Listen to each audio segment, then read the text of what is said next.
Welcome back to the Webby O'Neill channel. Plenty of Manchester United news to get through today, including updates from Erik Ten Hag's press conference. You get involved, as ever, Reds, in the chat with your own opinions, and we will try and discuss some of your comments throughout today's video. Also, we're over that 69,000 mark now for subscribers, on our way to 70,000, so it'll be absolute huge achievement if we can get to that 70,000 mark before the end of the season. So tell your friends, your auntie, your uncle, your neighbours, whoever you speak to, and let us get there before the end of the season. Yeah. First of all, huge news that Sir Jim Ratcliffe has met co-owner Amanda Staveley from Newcastle, and according to reports, they've held face-to-face talks with the Newcastle owner in a bid to reach an agreement on Dan Ashworth's move to Manchester United. So, your first thoughts on that? Well, I tell you what, Sir Jim Ratcliffe never thought he'd have to come in and intervene to break the deadlock over recruiting an employee. Lots of ways of looking at it. Are Newcastle playing hardball, or is it just the failure of the people what have been in place to deal with this? But Sir Jim Ratcliffe has to get this sorted, or it's not looking good for him. Yeah, he's had to come in, flex his muscles. I don't think it's a bad thing. Luckily, we've got someone like Sir Jim Ratcliffe here at Manchester United who loves getting a deal done, can make deals happen. So for me, at the moment, I think it's only a good thing. I would expect in the long term, though, for Barada and actually Dan Ashworth to make these kind of deals going forward. No, I don't think it's a bad thing. I think what it is, if you look at it, Newcastle playing hardball. We did mention it a few weeks ago when all this came out, that Newcastle are trying to act like a big club. And I think Amanda Staveley is doing that and has forced Sir Jim Ratcliffe's hand to come to the table. They want to be seen as though they're the elite, one of these elite clubs. They don't want United trampling all over them. So they've dragged the feet. And I don't think they want Dan Ashworth to spend 18 months out on gardening leave. It is absolutely ridiculous, doesn't make any sense. And I think what they're doing is they're just showing Man United and everybody else that we're at the big table. This is how we do things. We're not happy, so you better come to us. And when I say you better come to us, Sir Jim Ratcliffe, and he's had to come. I don't think he ever envisaged doing anything like this, but he's got to come to the table and just play ball with her and then just work a deal out. And if the reports are right, that the deal, that the conversations were going on last week, if that's the case, then really we should be waiting any minute now, early next week, report, bang, the deal's done, or there's big trouble. That's how I see it. Yeah, you would have expected it to be there or thereabouts, this deal, and getting concluded, because we had John Murtough put his resignation in. It's his final week this week. He might have even already left the club this week. Yeah. So you'd expect that deal there to be, near enough over the line. Yeah, well, there's trouble if it's not. We need Dan Ashworth in to work with Erik Ten Hag. He wants Dan Ashworth in. He wants his team in, and it really all should have been in place by now. But things like this are holding it up. Newcastle playing hardball, like I say, and getting to the table and getting a deal done has been hard because they want to be seen as an elite club. So Jim Ratcliffe wants to dot the I's and T's and have it all done now, get it sorted and get it announced quickly, because we need the right people in place now. Yeah, just going back into February when Sir Jim Ratcliffe was actually speaking publicly about Dan Ashworth, a few of you might be able to remember this, and he said, I think Dan Ashworth is clearly one of the top sporting directors in the world. I have no doubt about that. He's a very capable person. He's interested in the Manchester United job because it's probably the biggest sporting director job in the world right now, with the biggest challenge. Now, do you think he was correct to come out publicly with his actual admiration on Dan Ashworth? Because that's on, obviously, alerting Newcastle how badly they actually want Ashworth. I think when you look at him, when he's come out with a lot of superlatives time and time again since he's took over the footballing side of it. And at the end of the day, he believes that that's how good he is. Well, to be honest with you, I think they should have acted quicker. Maybe Sir Jim Ratcliffe should have jumped in quicker. Learning curve for him going forward. So I expect him to be proactive and make sure that things like this don't drag on in the future. So it's a good learning curve for him and his team going forward, because at the end of the day, working for Manchester United, people get trod on. They have done in the past. People don't like it now. The world's a different place. And Amanda Staveley is just showing everyone, hey, I've got a set, and you better come to me. And really, you better grovel, because that's what it is. Yeah, that's what it actually looks like, as though, like, Newcastle are acting like the big club kind of thing. And they're thinking, don't be sending us your lackeys to come and try and sort a deal out for Dan Ashworth. We want the Billy Big Boy. So you come to us if you really want him, and then let's start the conversation. And, going back off what he said there in February, he did also go on to saying we've obviously had words with Newcastle. They will clearly be disappointed to lose Dan. But what I do think is completely absurd is a suggestion a man who is really good at his job just sits in his garden for 1.5 years. That's completely stupid. So he said a few roundabout words, but would get your actual backup if you were Newcastle, wouldn't it? Sort of dismissive of him. Yeah. And that's why I came out a while ago saying, Newcastle are now trying to put the foot in and say, hey, we're a big club, you're not having him. And maybe them words there, and there was other words as well over the last month or so, right, what have come out, and it's got right up Newcastle's back, but they were very dismissive words. So he will by rights, Sir Jim Ratcliffe, should take a look at what he's saying in public and sort of just get to the back, because I don't think it's the right thing to do for a man in his position, right, who wants to buy the club, who wants to own the club, who wants to run it, should be coming out on the front and saying, I'm the man, this is what I think. Don't let people know. But billionaires, though, they've got that ego. What they want, they go out and get. They make deals, they get deals done. And you've got to think as well, as a Manchester United fan as well, that mantra with Manchester United, we do what we want and we'll go out and get it. Yeah, well, this billionaire, right, is just having a few things settled with him. His ego, hey, don't push us around. We'll show you how to push people around. And he's being brought to the table like a little boy. That's how I see it. Being told a few truths, and he might have to hang on while they play the game. And to be honest, if I was Newcastle, I'd do exactly the same. But Sir Jim Ratcliffe, lessons here to be learned, and he better learn quick. But on the flip side as well, it might be a case of the way Manchester United have conducted business poorly over the last few years. He's now come in and he's using these types of words publicly to let everyone know, not just in the Premier League, but around the world, that, listen, INEOS are here and we're going to make big, big changes and we'll do what we want. We'll go out and publicly do it. Well, Man United, as we all know, have made mistakes for years and years and years now, especially over the last 10 years. Right?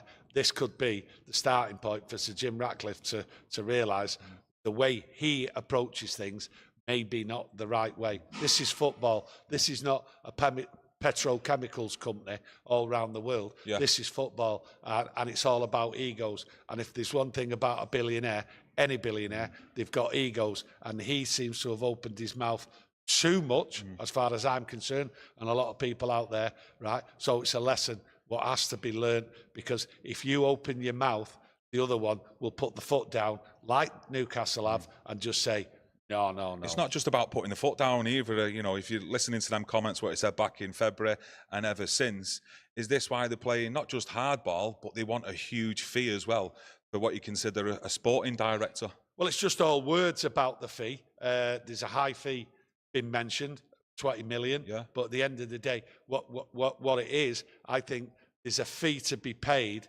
and Sir Jim Ratcliffe just wanted his men to go out there, go and get it. I'll say a few words, butter us up as fans, right? But the mistake has been made. We needed Ashworth in straight away. So the thing is, they should have got down to the negotiating table straight away without any words to the public. It's like laundering dirty laundry. Your dirty laundry in the open public. That shouldn't be done. United have made them mistakes for quite a number of years now, and he's not learnt that lesson. And this could be the defining moment for Sir Jim Ratcliffe going forward, that these lessons have to be learned, and they're harsh, because having Dan Ashworth still out on gardening leave, and potentially, with the words what he spoke and got right up their back, he could end up 18 months on gardening leave. And he should have been in here 2 months ago, because we needed him 2 months ago. Yeah. And it must have been clear to people a long time ago that the people in the negotiations with Newcastle weren't going any further. So really, action should have took place a long time ago.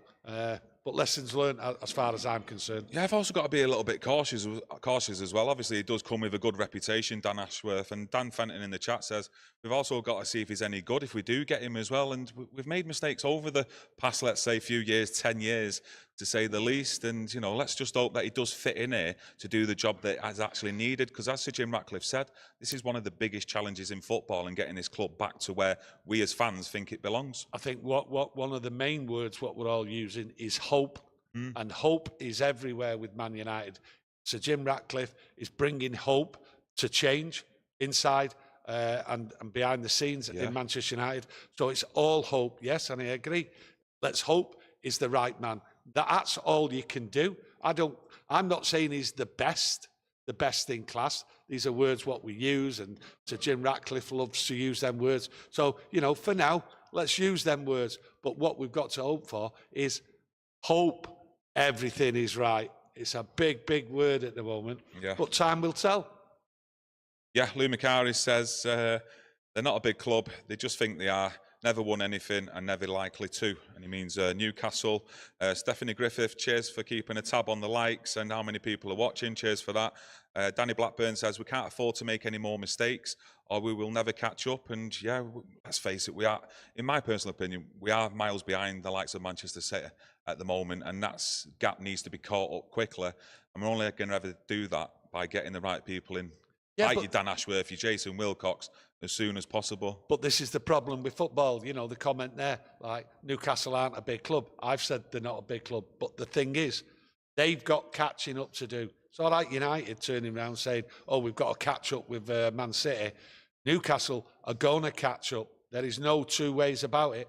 And they intend to be a big, big club round the world. So they've got some catching up to do, right? And if this is something to go by, okay, where they're putting the foot down and showing that they've got a set of kahunas, right, they are going to catch up. When? I'm not too sure, but in a few years, they will be dining at the top table. They've got plans, big plans, they've got all the money, and the future looks bright for Newcastle, and they want to get up there.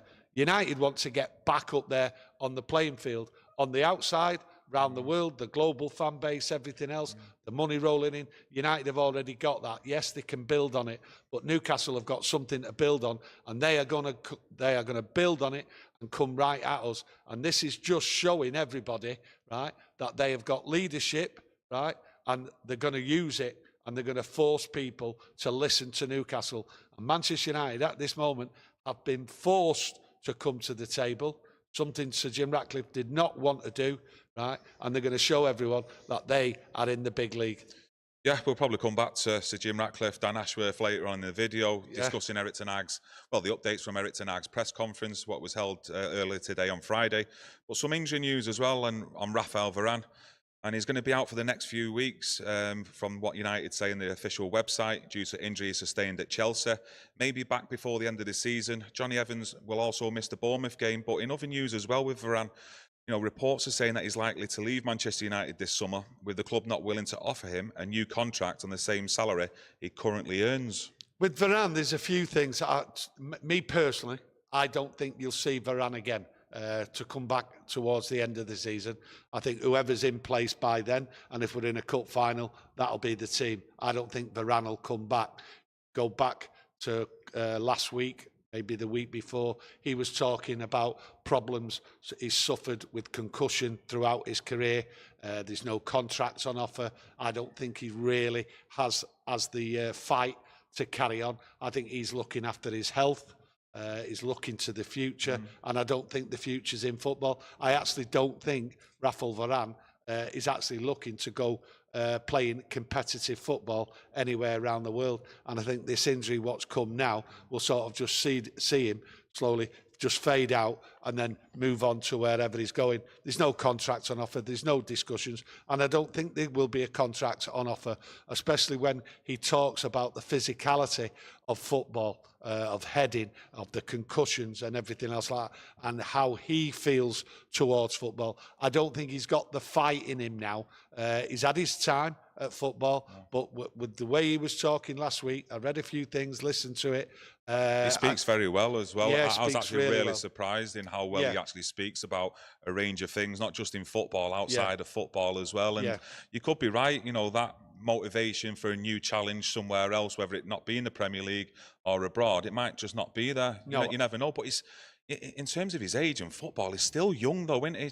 Yeah, but he's a wealthy man, you know, and what must come first is your health, and he might be looking at it that way. You might see him at the end of the season, maybe against Newcastle, the last game of the season, which has just been rearranged. So you might see him turn out for that to say farewell to the fans. But as a competitive footballer now, we've got competitive games by rights to come up, and he won't be in the mix. And I think this injury will just sideline him and just keep him preparing to leave Manchester United.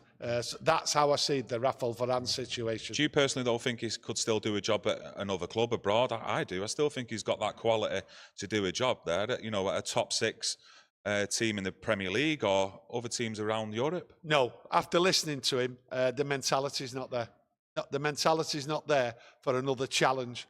The challenge to be at the top, and you know, I don't think Raphael Varane wants to sort of go down in football. It's the mentality side of it, okay, the physical side of it. Yeah. He doesn't want that, and he doesn't want it for one reason, and his health. And I quite agree with him. I think that's the thing. Worry about your health, and if you're concerned about it, then your priority is not playing football. That's how I see it. Yeah.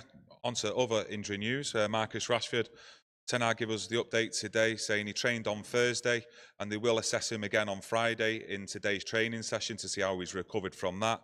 But, you know, it's looking doubtful he could start against Bournemouth or even be in the match day squad. But I noticed yesterday on our video, we had a lot of comments about Ahmad. People think that Ahmad should be given a start over Antony.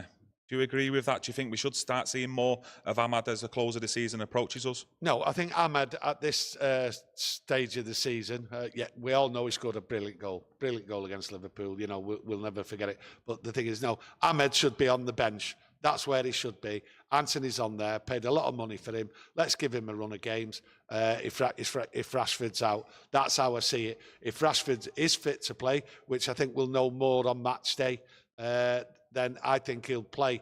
How he keeps getting in the team ahead of anyone is baffling me completely.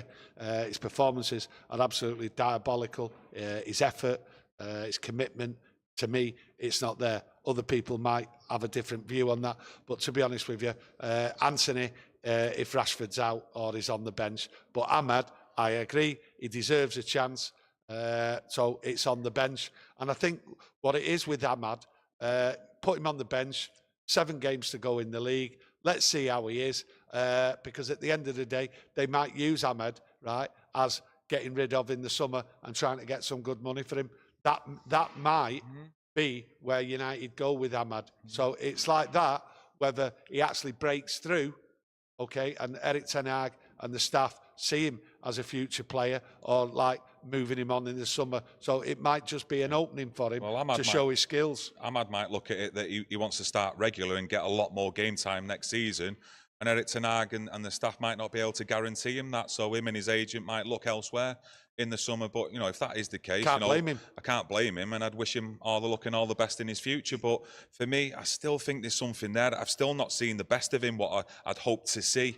And I'd just like to see a run of games with Ahmad before I make any decision on him. Well, that's it's the 7 games. I'd like to see a run of games just to see, because I'm not sure on him. I've not seen enough of him. And to be honest with you, I don't think a lot of people out there have actually seen what Ahmad can do on a regular basis. So these 7 games are vital for Ahmad.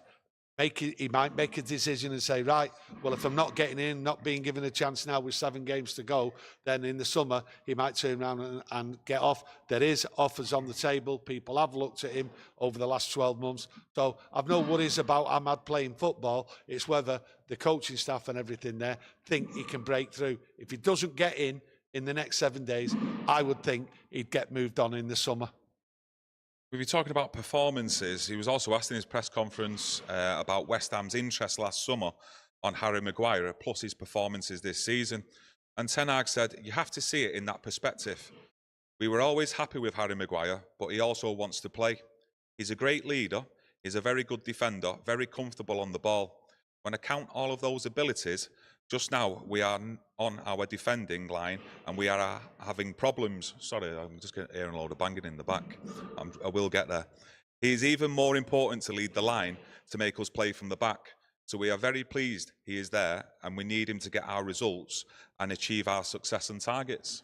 I think when he's talking about Harry Maguire, we need him there.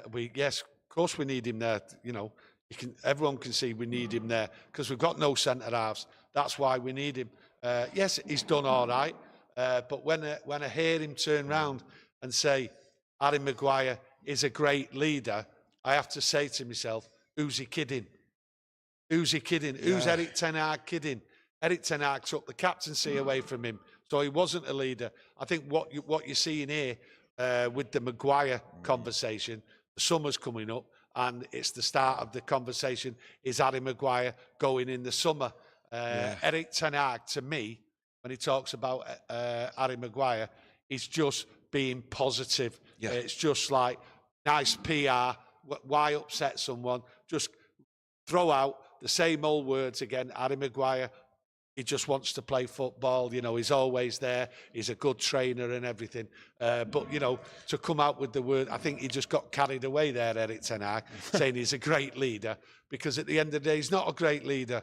There's nobody out there anywhere saying he's a great leader because he doesn't lead on the pitch.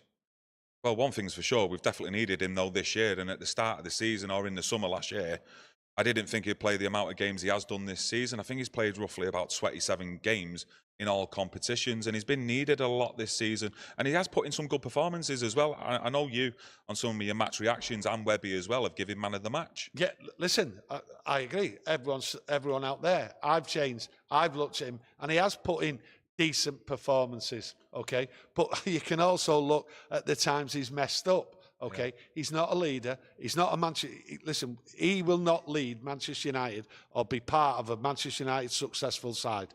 Not a chance on this earth.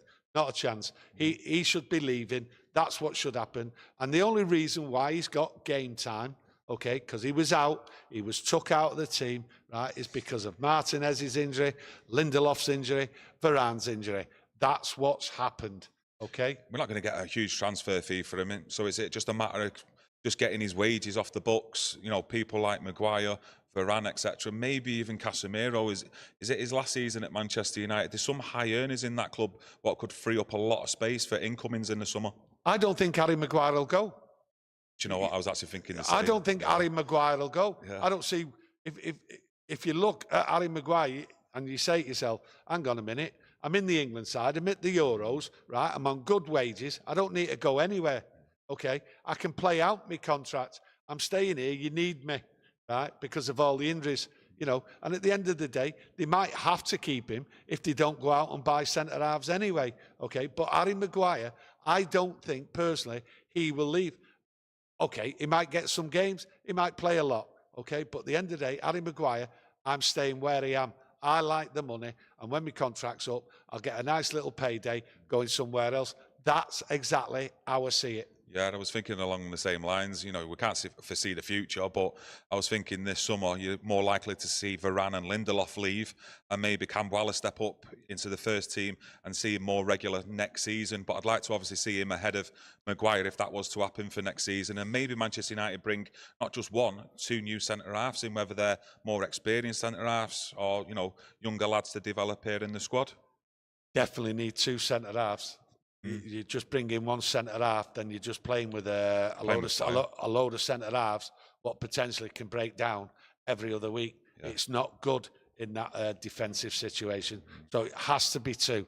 And Erik Ten Hag's got to work on that and get it sorted. Yeah, he has mentioned the intensity of the actual Premier League as well, hasn't he? And that's what's been causing a lot of injuries in this Manchester United squad. And you don't expect that to lessen next season. You only expect it to get even higher, the intensity, if you want to go out there and compete and challenge.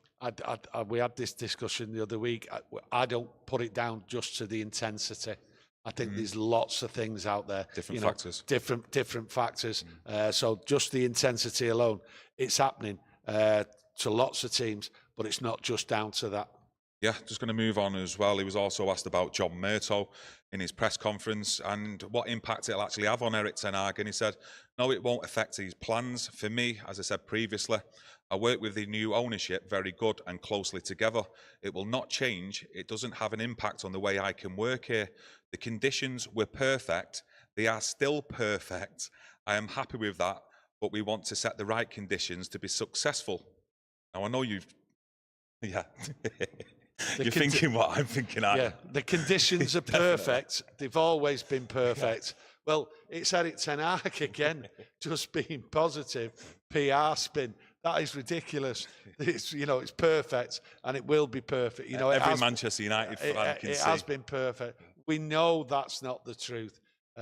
So, you know, I think we're going to hear lots more of this positive PR spin by Erik Ten Hag. But what you must look at there and look at closely is what he's saying. I'm working closely with the ownership. And he keeps repeating that. He does. He keeps coming out with the ownership. We get on well. We're working together and everything. And it's like he's telling us, he's here working with them. Everyone's happy, right? And I'm staying because they're happy with me. We're working together. We're working towards the summer. We're working towards the transfer window. The transfer window. He said that time and time again. So them words you have to take into context and say they're happy with each other. That's how it looks to me. So that's what I take out of that. Anything to do with John Murtough saying, oh, I wished him well and we worked well together and all that, I ain't buying that at all, right? But hey, he's just showing a bit of class there, isn't he, for a former colleague? Yeah. Just to like give him a bit of a boost. That's what he's doing. You know, Murtaugh's been booted out. He's not been able to get Ashworth over the line. He's not been able to participate in that. We would have kept you till the end of the season, but you failed again, Murtough. So politely, you've done a good job. Out you go, and that's it. Bit of PR. Yeah. And that's what Erik Ten Hag's done over John Murtough. But the ownership working close. Erik Ten Hag is telling us he's not getting sacked.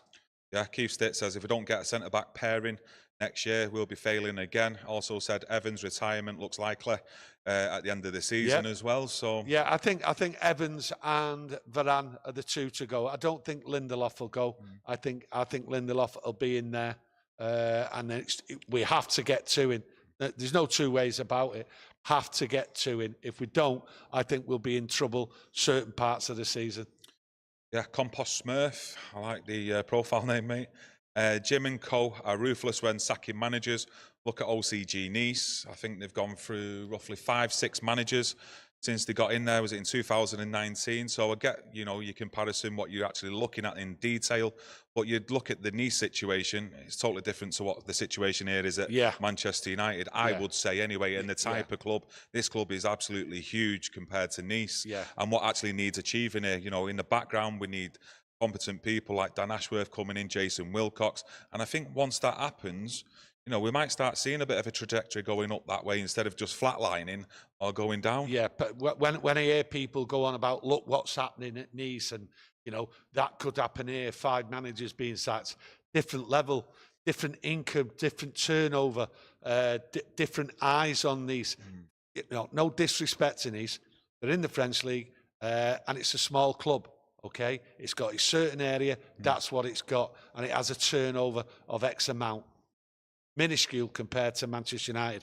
This is a worldwide football club. You can't go around doing what Sir Jim Ratcliffe can't go around doing what he's done at Nice. It won't work here at Manchester United. Will not work at all. So the two are totally different. And any comparisons to what goes on at Nice to Manchester United, forget it as far as I'm concerned, because there is no comparison. I think the Nice manager, Fariola, he's the ex-assistant for De Zerbi at Brighton. Listen, he used to be, not at Brighton, but he's an ex-assistant. Not got a clue. Nice, to me, they're not in my vocabulary, they're not in my vision, and they shouldn't be in my vision. I don't want to look at Nice, and I think Manchester United fans should stop looking at Nice for any comparisons and trying to bring them in the conversation about how Sir Jim Ratcliffe works. Sir Jim Ratcliffe works right round the world with his petrochemical company. So it's a different angle he has to come from working for Manchester United. Different stage to what Nice is. So for me, Nice has to be kept out of the conversation because it has no bearing on the relationship, what's going on here at Manchester United. That's my opinion. Well, I'm going to keep Nice in the conversation. I know, yeah. And I'm going to ask you something. Go on. Would it not be beneficial for Manchester United and Nice to have some sort of collaboration, a partnership there where they can, like Man United can send some of the academy players over to Nice to try and gain first-team football, get experience, let's say for a season, and then come back? No, it'd benefit Manchester United for Sir Jim Ratcliffe to cut all ties with all other footballing ventures, what he's got, and just concentrate on Manchester United. That's what should happen. He should cut and sell whatever he's got to do with football anywhere else. Stop worrying about that and concentrate on Manchester United. He's a Manchester United fan, boyhood United fan, loves the club. Here you go. We'll sort it out. Stop looking and stop having meetings about other football teams. Should be your number one priority. That's how I look at it. Anything more to add? Well, it's Friday. Well, looking forward to the Bournemouth game on Saturday. Well, I heard him turn around Erik Ten Hag talk about mentality when we played Bournemouth. Yeah, he said the mentality against Bournemouth here at Old Trafford when we got beat, it wasn't right on the day. Well, why wasn't it? Well, listen, Erik Ten Hag's been here a long time now, right? And to turn around today in his press conference and say, when we got beat 3-0 by Bournemouth here, the mentality wasn't right. That's astounding. That to me is astounding. Every game Manchester United play, the mentality must be right. Well, the people in the background should be getting these players' mentality right for every game. So for Erik Ten Hag today to say, when we got beat 3-0 by Bournemouth, the players' mentality wasn't right. That's bad. You would have thought after all this time, the mentality would have been the first thing what was right, especially when Erik Ten Hag comes out. How many times do you hear it? Erik Ten Hag, we're going to win. I want to win every game. Well, if you want to win every game, you've got to get the mentality right. And for not to get it right at Old Trafford against Bournemouth, right, and then get beat 3-0, it's not just been, let's face it. That's not good for him, coming out with that. It doesn't sound good. Don't get me wrong, that performance, the result that day, I totally dismiss it if we'd not also lost against the likes of Fulham, Crystal Palace, Nottingham Forest, etc. And you could just point to that as just being one of them days kind of thing.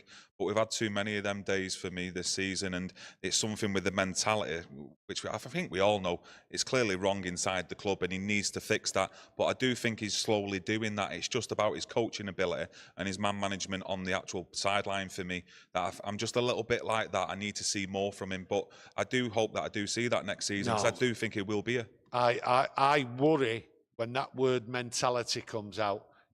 He might look at it by using them words and say, and he's not said them words, it's that player, that player, that player. I can't change the mentality.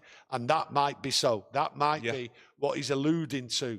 But when you heard the word mentality, then there's a big problem on the pitch.